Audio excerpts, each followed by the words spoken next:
once you're in your Zoom class, most of the controls you need will be across the bottom on this bar, and there are a few in the corners at the top. The first one is your mute button in the bottom left.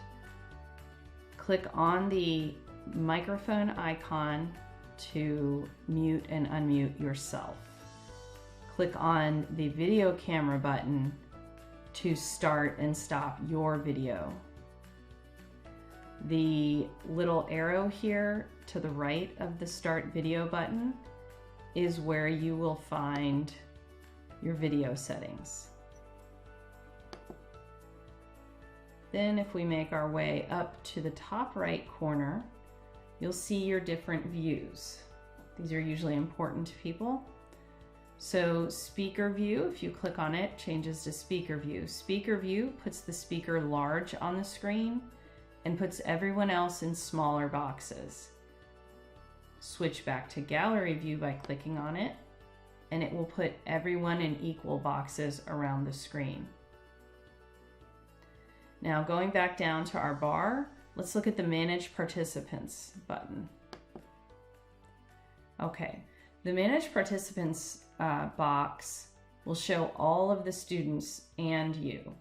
It gives you some control over the students. For example, you can mute them, you can rename them, you can also ask them to start a video, they'll get a message, and you can put them on hold, which will temporarily remove them from the class. You can also mute all students.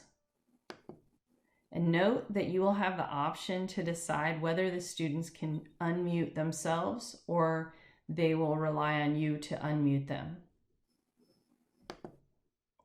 Once they are all muted, you can see that Susie's microphone is now muted.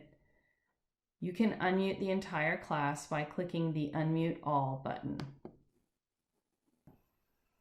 Students will also have the option to raise their hand via a blue Raise Your Hand button. The button for the student will show in the bottom left corner of the participants box. You as the teacher will see a little blue hand on the same line as the student. So Susie has her hand up. That lets me know that she has a question while I'm talking, so I can pick a time to stop and call on her. Once I've answered her question, I can click on Lower Her Hand. If you want some other participation options, down here is a Reactions button. When you click on the Reactions button, it gives you a thumbs up or a clapping hand.